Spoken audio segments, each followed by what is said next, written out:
Notre continent s'est donné rendez-vous ici, dans sa volonté de faire face, uni et solidaire, à un défi contemporain majeur, la sécurité et la sûreté maritime et au développement en Afrique. Il me semble que l'unique possibilité pour l'Afrique de pouvoir prendre son destin en main repose sur une approche coordonnée au niveau régional et continental. Le projet d'une charte africaine de sécurité et de sûreté maritime s'inscrit dans cette ambition d'adopter une feuille de route déclinée à divers niveaux pour la mise en œuvre des engagements auxquels nous avons déjà souscrit. Je voudrais, pour finir, emprunter l'expression au vocabulaire de la navigation et dire ma confiance que nous garderons le cap des efforts entrepris et que nous poursuivons cette semaine à Lomé. Je souhaite plein succès à nos travaux et je vous remercie.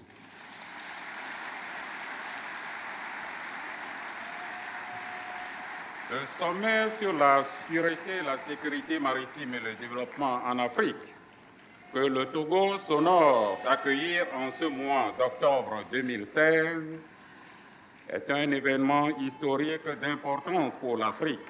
Les rendez-vous des événements organisés parallèlement qui, pendant quelques jours, accompagneront le sommet extraordinaire de l'Union africaine, se veulent un espace d'enrichissement pour partager leur savoir-faire et découvrir les technologies les plus récentes et les plus appropriées en matière de sécurisation et de la protection des espaces maritimes.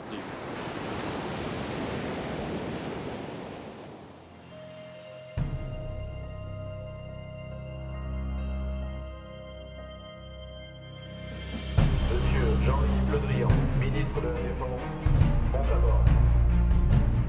Nous avons l'impérieux devoir de protéger et de sauver la mer et l'océan si nous ne voulons pas être condamnés par le tribunal de l'histoire et les générations futures.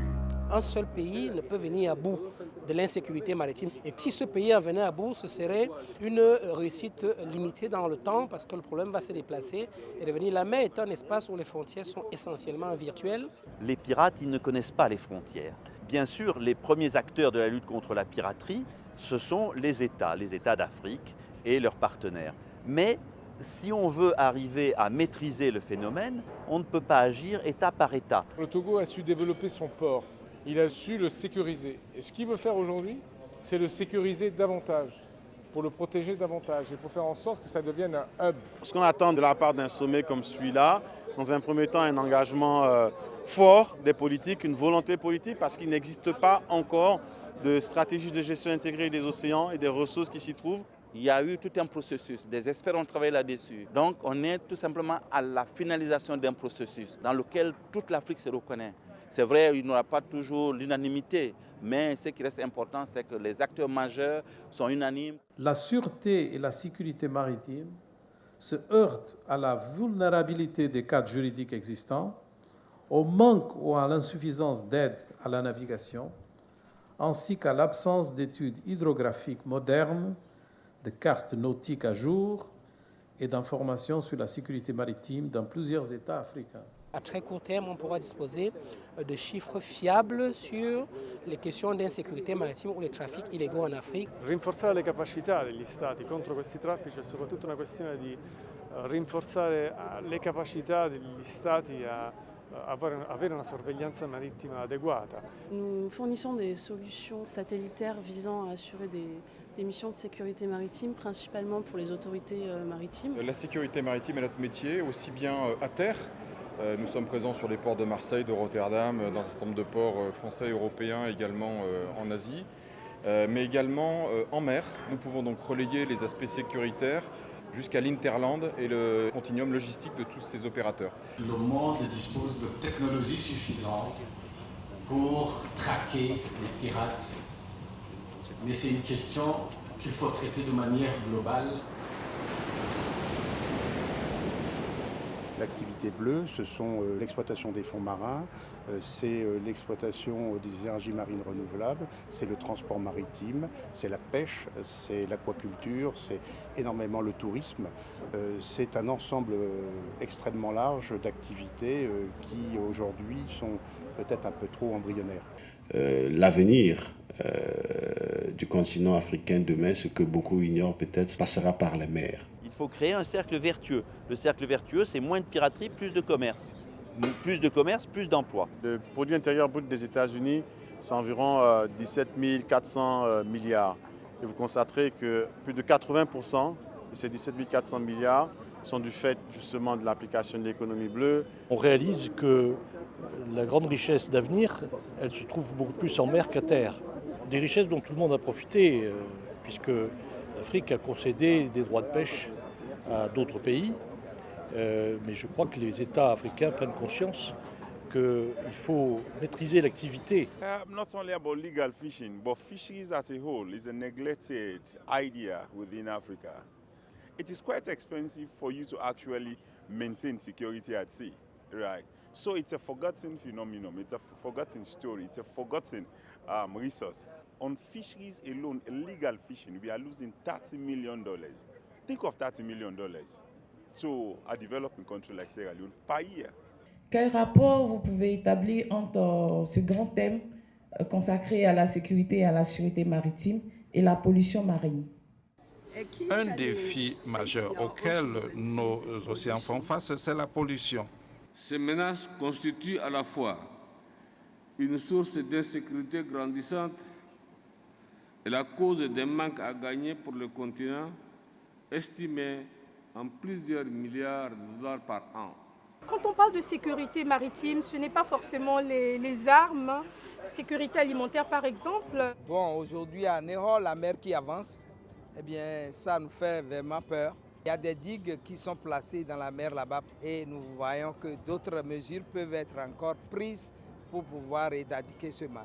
L'Afrique, en tout cas de notre point de vue, a raté tout ce qui était révolution industrielle, révolution des technologies de l'information, révolution agricole, et ne peut pas se permettre aujourd'hui de rater la révolution de l'économie bleue.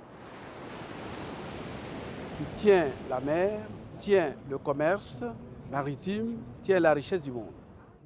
Plus de 90% des échanges africains sont transportés par les voies maritimes et par conséquent, les questions maritimes ne concernent pas les États insulaires et les pays avec littoral. C'est une question qui est importante pour les pays sans littoral. 90% du trafic mondial maritime, l'Afrique n'en tire que 5%. 5% de ce trafic. C'est vraiment l'infime partie. Alors les raisons sont celles du développement des infrastructures des ports, de la sécurisation des ports, des voies de circulation, des voies de désenclavement. Je pense qu'on a passé l'étape de la sensibilisation. Il faut passer à une étape de répression et c'est pour ça qu'il faut former tout ce qui est magistrat, tout ce qui est officier de police judiciaire à appliquer maintenant des sanctions pour que ça marche. Est-ce qu'il est envisagé dans cette charte la création d'une force multinationale? Tout le travail ne peut pas être piloté directement par l'Union africaine parce que 54 États, c'est difficile. Nous avions, au niveau de la charte, encouragé la coopération, le partage d'informations et la coopération entre les États. Vous avez aussi des circuits financiers qui alimentent la piraterie, qui passent par des circuits bancaires, et ces circuits bancaires sont aussi internationaux. Donc il faut une coopération. Il faut une coopération régionale, il faut une coopération mondiale. Hormis le droit international, il y a une cour qui existe déjà au sein de l'Union africaine. Et nous proposons que dans ces cas, que cette cour-là puisse intervenir à la fois contre les pirates et quand il y a des différends entre les États également. Qu'est-ce qui est prévu sur la délimitation des frontières maritimes? C'est l'un des sujets d'ailleurs qui a mené beaucoup de débats. La charte fait des propositions pour que, surtout le continent africain, la question de la délimitation des frontières soit réglée. Je pense que ce modèle de travail de coopération internationale, c'est le modèle à suivre. D'autant plus que nous sommes tous intéressés. Par rapport à l'Europe, il n'y a jamais eu un sommet européen de chefs d'État et de gouvernement consacré à la stratégie de sécurité maritime de l'Europe. Et donc, vous êtes en avance. La résolution des questions africaines passe nécessairement par la lutte réelle, je dis bien réelle, contre le fléau, c'est la pauvreté. Le but ultime, c'est de faire de telle sorte que la richesse générée, soit par l'exploitation des ressources halieutiques, l'exploitation touristique, l'exploitation du transport, serve enfin à changer les conditions de vie de 48% d'Africains qui vivent dans des conditions, si vous voulez, misérables, en dessous du seuil de pauvreté. Donc que ça puisse profiter aux populations africaines et qu'on puisse changer leurs conditions de vie. Je voudrais vous remercier et féliciter tous pour vos précieuses et constructives contributions ainsi que pour votre sage et consensuelle décision d'adopter et de signer la Charte africaine sur la sûreté et la sécurité maritime et le développement.